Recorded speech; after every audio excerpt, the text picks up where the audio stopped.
There is intensity. Arsenal against Tottenham. Is North London red or is it lily white? Tottenham haven't won away at the Emirates since 2010. All eyes on the referee.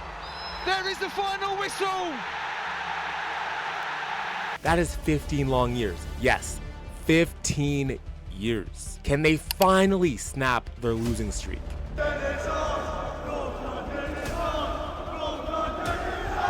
Two clubs 4 miles apart, 112 years of hatred. This Sunday, the 198th chapter of the greatest rivalry in English football unfolds. Arsenal sitting pretty at the top of the table, unbeaten in 14 straight matches across all competitions. But Tottenham, they've got nothing to lose and everything to prove. When these two meet, form goes completely out the window. Records don't matter. It's about pride. It brings bragging rights, and it's about who owns North London. This is the North London derby, and it's going to be absolute chaos, and I'm all here for it.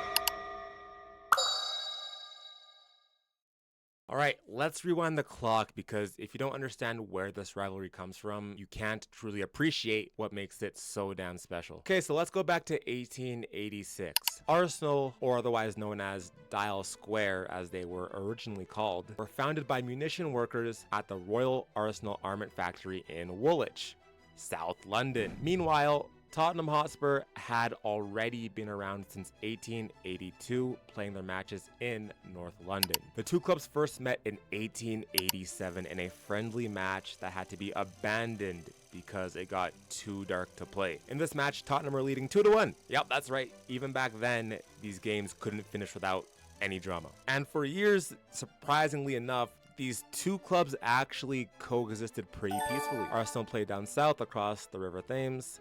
Tottenham owned North London, different territories, no real beef at all.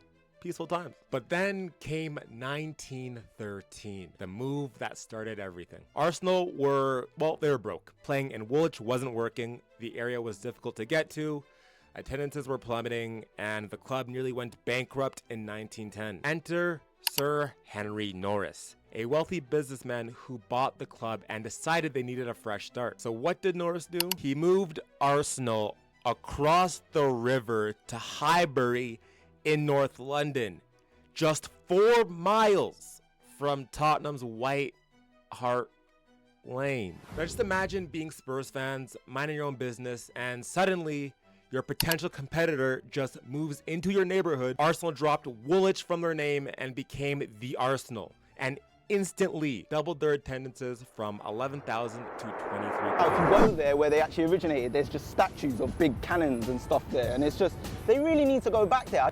They don't really stay in one place, because then they moved to Highbury. About 50 years later, they moved up the road to the actual Arsenal. That's like you living with your girl and then some random guy just moves into your house and starts eating your food. Like, I think we'd all be pretty mad, right? Sorry, that's a wild comparison, bro. It's crazy. So Tottenham fans were obviously furious. They considered Highbury their territory. Even other North London clubs like Clapton Orient, or otherwise known as Leyton Orient, raised their concerns as well. But the move went through, and in 1914, the first true official North London derby was played, which was a friendly, which Arsenal won that match 5-1. But like, that wasn't actually even the worst part. The 1919 voting scandal. Here's where things get really spicy. And this is why Spurs fans to this day still talk about corruption. In the 1914-15 season, the last season before World War I, Arsenal finished 5th in the 2nd division. Not great, but meanwhile, in the 1st division, Chelsea and Tottenham both finished in the relegation zone. So they were both going down. Then World War I happened. Football was suspended for 4 years, and then when the league resumed in 1919, they decided to expand the first division from 20 teams to 22. The top two second division sides from 1914-15, Derby and Preston, would be promoted as usual, and following precedent from previous expansions, the two relegated teams, Chelsea and Tottenham, would likely be reinstated. Chelsea's case was straightforward. They'd been relegated partly because Manchester United escaped on the final day after match fixing their match against Liverpool, so Chelsea got voted back in unanimously. That left one spot. Then Sir Henry Norris went to work. He lobbied hard, arguing Arsenal deserved promotion because they were the first Southern club to join the Football League, the first London club to turn professional, and had been in the league for longer than Spurs. On March 10th, 1919, the vote was held. Arsenal received 18 votes and Tottenham received 8. And of course, Barnsley got 5 and Wolves got 4. So Arsenal, who finished 5th in the second division, were promoted to the first division ahead of Tottenham, who had just been relegated from the first division. To this day, Spurs fans believe Norris bribed officials or pulled strings behind the scenes. And then Arsenal fans argue it was legitimate based on their longer tenure in the league. The truth? Well, we'll probably never know for certain, but the controversy is very real in this one. Tottenham responded the only way that they could. They won the second division title the very next season, finishing 6 points clear, but the damage was already done. The rivalry went from competitive to toxic. Since that day, these two clubs have despised each other. Tottenham spent years in the second division watching Arsenal build a dynasty. Arsenal have never been relegated since 1919, the longest top flight run in English history. And Spurs fans will never let them forget how they got there. Since 1950, these two teams have been in the same division almost every single season. 75 years of twice a season battles. 75 years of hatred brewing, simmering, and exploding on the pitch. Arsenal leads the all-time series with 84 wins to Tottenham's 61 with 52 draws. But numbers don't tell the full story. This rivalry is about pride, territory, and century-old grudges that refuse to die. Now, some players just turn up when the North London derby rolls around. They live for these moments. Harry Kane is one of these players. Harry beating Arsenal to go back top of the table. How good a day at the office is that? Yeah, fantastic. Exactly what we set out for, obviously. Love him or hate him, the man is the all-time top scorer in this fixture with 14 goals. 7 of them from the penalty spot, but hey, a goal's a goal. Kane owned this derby before he left for Bayern Munich. This was his game. And Bukayo Saka, listen, even though I'm a Spurs fan, I hate to admit it, but the kid has ice in his veins. When the pressure's on, Saka delivers, and he's quickly becoming a derby specialist. Arsenal, North London derby.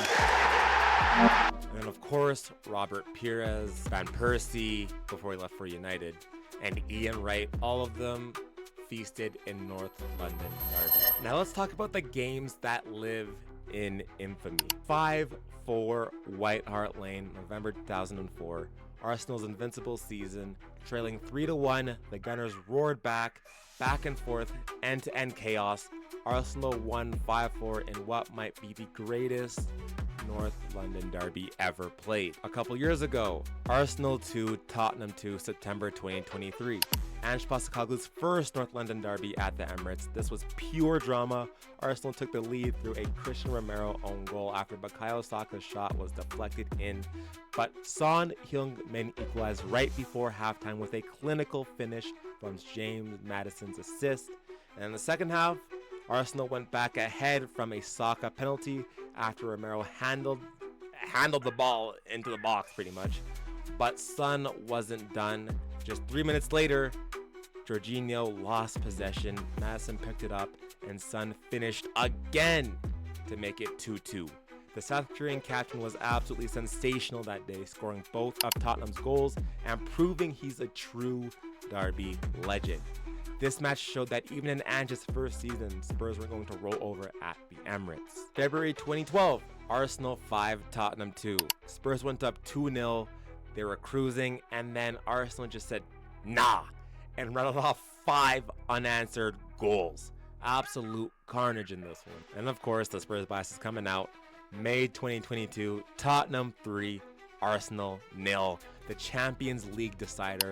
Arsenal came into White Hart Lane needing just a point to secure 4th place and Champions League football, but Antonio Conte had other ideas. Harry Kane scored twice, first from the penalty spot after Son Heung-min was fouled by Cedric, then a header at the back post. In between, Rob Holding got sent off for a second yellow, both fouls on Son. Then Son himself added a third just 2 minutes into the second half. Arsenal absolutely crumbled under pressure. Spurs moved within 1 point of their rivals with 2 games to go. The atmosphere that night was also electric, one of the best atmospheres at the Tottenham Hotspur Stadium. And of course, in April 2004, Arsenal 2, Tottenham 2. Arsenal secured the point they needed to go the entire season unbeaten. The Invincibles at White Hart Lane. Again, you just cannot make this stuff up. Invincibles on Tottenham's home ground. Now let me know, which of these matches live rent-free in your head? Because I'm sure there's a whole bunch of them. So drop them below in the comment section and tell me which match stands out to you. If you're a Spurs fan or an Arsenal fan or even a neutral, which one stands out the most? Comment below. All right, so let's talk about this weekend. Sunday, November 23rd, 4:30 p.m. kickoff at the Emirates Stadium. Arsenal are flying. They sit top of the Premier League table with 4 points clear of second place Manchester City. They're on a 14-match unbeaten streak across all competitions. They haven't conceded a goal in 4 straight league games, and their defense has been absolutely suffocating. But here's the thing about Tottenham. They don't care about your unbeaten streaks. They don't care about your defensive tactics or defensive records, because when Spurs show up at the Emirates, chaos flows. And I don't know if that's a good thing. I can't lie. This could either be a blowout or this could be amazing, but I can't lie, this might be a bad thing, actually. I might have to delete that clip, low-key. Either way, Spurs are 5th in the table. Respectable, but they've been inconsistent. 1 week they look like world beaters. The next, they're drawing with mid-table sides. Thomas Frank's first season in charge has been interesting, to say the least. But listen, derby form is its own beast. Arsenal could be unbeaten for 6 months, and Spurs could walk in and snatch a result. Probably not, but I'm just saying. Sometimes it happens. That's the beauty and the curse of rivalries. The pressure is all on Arsenal. They're expected to win. They're at home. They're top of the league. Anything less than 3 points, and the media will tear them apart. And for Spurs, bro, no pressure. They're underdogs, pure freedom, and that makes them dangerous. But can they score goals? That's a different question. Okay, so in regards to the injuries, I'm not exactly sure who is specifically out. I'm hearing mixed signals from Twitter ITKs, PremierLeagueInjuries.com and all that stuff. But the big one is Gabriel for Arsenal. The Brazilian center back picked up a quad injury playing for Brazil at the Emirates during international break. How's that for Arnie? He's a major doubt for this game, and I think it's confirmed at this current moment that he's going to be out. And the thing is, though, I actually don't think Arsenal losing him is that big of a deal breaker. And of course, Ricardo Calafiori is back training after a hip injury, so that's good news for the Gunners. But let's see if he's going to make it on time. And on the attacking front is where things get very interesting. Victor Gyökeres, doubt. Let's see if he's fit. Kai Havertz, obviously out. Martinelli, I think he picked up a little bit of something, but I think he should be good to go. But let's see. Obviously, Madueke could potentially be fit and available, but let's see. Then after weeks of dealing with a depleted forward line, Arsenal might have a couple options for this game finally. So I'm actually in the middle of editing this video right now, and yeah, no, it's cooked. It's cooked. Arsenal do not have people back. They're going to be very much depleted, and Spurs could capitalize on this, but Spurs are also depleted as well. So basically both teams are cooked. There's the update. Obviously Odegaard is still out. The captain's been battling an MCL injury since early October, and while he's making progress, this game comes a little bit too soon for him. And like I said, Gabriel is still out. He's gonna be out for a couple months, so that's a rough blow for the Gunners. But like I said, Hincapié, Mosquera, No excuses. That should be enough to rise. And then on the Tottenham side, I mean, bro, where do I even start? Spurs could be without 9 or 10 players this match. Lucas Bergvall, concussion protocol, doubtful. Kolomwani has a jaw injury, so he's not going to play. Another update. Looking at this, Kolomwani looks like he could be able to play. He might end up wearing a mask, similar to what Harry Kane and Heung-min Son wore, so he could be good to go. But let's see. Mohamed Kudus has a knock, but he might be available. Archie Gray, Yves Bissouma, Ben Davis, Kota Takai, all out. Radu Dragusin, he had an ACL and he's recovering really well, and he played a friendly over the international break, but I don't know if he gets minutes this game. And of course the big ones in Kulusevski, James Maddison, and Dominic Solanke are all long term. And on top of that, Sarr picked up a little bit of an injury over international break, so we could be out. We could be without Pat Matter Sarr as well for this game too. So Thomas Frank is basically showing up with a skeleton crew and hoping for the best. This is a massive challenge for Spurs, but honestly, I was gonna try to spin it like in a positive narrative, but there is no positive. That's brutal. That's shit. So the question is, why does this game matter so much just beyond the typical bragging rights? For Arsenal, it's about sending a message. They want to prove that they're not just top of the table. They're staying there. They want to end any doubt that this is their year to finally win the title after 21 years of waiting.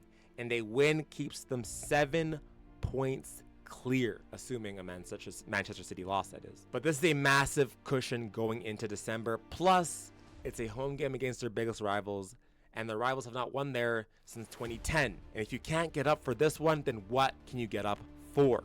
I mean, just looking ahead for Arsenal, they face Bayern Munich, they face Chelsea, they face Brentford, they also have Aston Villa coming up as well. So some very tough fixtures coming up for Arsenal. The schedule is brutal, and if they stumble here, suddenly the momentum shifts and pressure cranks up instantly. And then for Tottenham, this is about pride and points. Yes, they are 5th, but they're only 3 points ahead of 13th place Everton. So the top 4 race is extremely tight at the moment. And a win at the Emirates would be seismic for Spurs. It would flip the entire narrative around their season, and suddenly they're not just hanging on, they're legitimate top 4 contenders. And then looking at the fixtures for Tottenham coming up, they have PSG in the Champions League, Fulham, and Newcastle away as well as Brentford in there too. So outside of the PSG game, if Spurs can actually get a win here and steal 3 points away at Arsenal, they can build serious momentum going into some fixtures that, outside of PSG and maybe Newcastle, could be winnable. But if Spurs lose this, and if they lose this badly, suddenly that gap between them and 4th place grows and the pressure mounts even more, especially with all the injuries. It could be dark, dark days ahead. 2 teams, 2 histories, 1 city, 1 stadium, 90 minutes. Arsenal looking to cement their place at the top. Tottenham desperate to prove they belong in the conversation. Will the Gunners extend their unbeaten run and tighten their grip on the title race? Or will Spurs finally break their Emirates curse and send shockwaves throughout the Premier League? Form means nothing. Injuries might not even matter. When these 2 step on that pitch, it is pure warfare. If you love football for the rivalries, blood, the anger, the banter, the hatred, the chaos, this fixture is for you. Tottenham, Arsenal. Is London lily white or is it red? Can Spurs derail Arsenal's title push? Or will Arsenal keep pushing on and get the best of their North London rivals? Sunday, 4:30, we will be there. If you enjoyed this breakdown, smash that like button and make sure you guys are subscribed, because I'll be doing a live watch along for this match on Sunday, and you do not want to miss it. So turn those notifications on so you know exactly when I go live, and let's experience this madness together. Drop your predictions in the comments. Who wins? What's the score? And which player is going to be the difference maker? And once again, is North London red or is it lily white?